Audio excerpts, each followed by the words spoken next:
கல்முனையில் பல நாசகார செயல்களில் ஈடுபட்டுக் கொண்டிருந்தவர்கள் தொடர்பில் மக்கள் முறைப்பாடு அளிக்க வேண்டும். அவை தொடர்பிலும் விசாரணைகள் ஆரம்பிக்கப்பட்டிருக்கின்றன. ஆனால் அவற்றை உத்தியோகபூர்வமாக உறுதிப்பட என்னால் கூற முடியாது. ஆனால் கல்முனை பகுதியிலே சிம் அட்டை முகவர்களாகவும் பல மோசடிகளோடும் தொடர்பட்டவர்கள் மீது விசாரணைகள் இடம்பெற்று வருகின்றன என்று முன்னாள் அம்பாறை மாவட்ட நாடாளுமன்ற உறுப்பினர் சந்திரநேரு அவர்கள் ஊடறுப்பு நிகழ்ச்சியில் குறிப்பாக ஒரு மாதங்களுக்கு முன்னர் உறுதிப்படுத்தி இருந்தார். அவற்றை நீங்கள் இப்போது பார்க்கலாம். கல்முனை அலுவலகம் தொடர்பில் தான் இணையதளங்களிலும் அல்லது அன்றைய காலப்பகுதியிலும் அதன் பின்னரான காலப்பகுதியிலும் அதிக அளவில் பேசப்பட்டது. கல்முனை அலுவலகங்களுக்கு பொறுப்பாக இருந்தவர்கள், சிம் அட்டையினுடைய விநியோகஸ்தர்களாக இருந்தவர்கள், பல கட்டட ஒப்பந்தங்களை செய்த கல்முனை அலுவலகத்தின் பொறுப்பாக இருந்தவர்கள், இனிய பாரதியின் மிக நெருக்கத்துக்குரியவராக இருந்தவர்கள் எல்லாம் இப்போது எந்த ஒரு விசாரணை வலயத்திலும் இல்லாமல் தான் இருக்கின்றார். அப்படி சொல்ல இயலாது. என்ன விசாரணை வலயம் வந்து நாங்கள் உன்ன விசாரிப்பேன்னு சொல்ல இயலாது. என்ன விசாரணை வலைகளத்தை வந்து நான் குழப்ப விரும்பல. காரணம் என்று சொன்னால் விசாரணை என்றது வந்து காதும் வச்ச மாதிரி தான் நடக்கும். நீங்க சொல்ற மாதிரி சரி, இப்போ மக்களுடைய என்கிட்டையும் கணக்கா பேர் சொல்றாங்க, இப்படிவே இவரை விசாரிக்கலையா அவரை விசாரிக்கலையான்றலாம் எங்களுக்கு கேட்கிறாங்க. ஏன்னு சொன்னா அதை சொல்ல முடியாது. ஏன்னா விசாரணை என்றவர்கள் யார் ஆதாரம் தான் வேணும். we need evidence.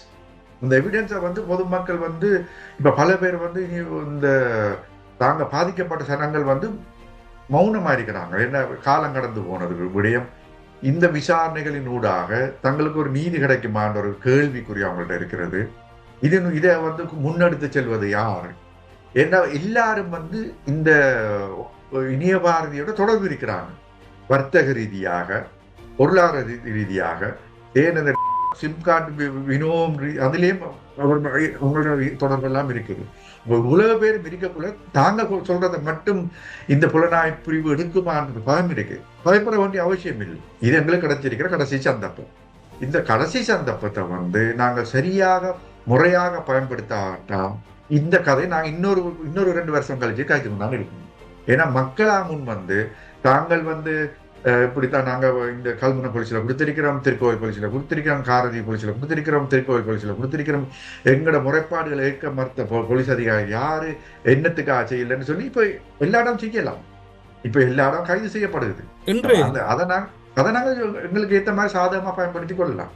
அதனோடு அந்த சிம் அட்டை முகவர் ஒருவருடைய படுகொலை தொடர்பில் தான் பரமேஸ்வரன் அவர்கள் கைது செய்யப்பட்டிருக்கிறார். பரமேஸ்வரனிடம் இருந்து கிடைக்கப்பட்ட வாக்குமூலத்தின் அடிப்படையில் தான் டிலு என்பவரை குற்றத்தடுப்பு புலனாய்வு பிரிவினர் விசாரணை செய்திருக்கிறார்கள்.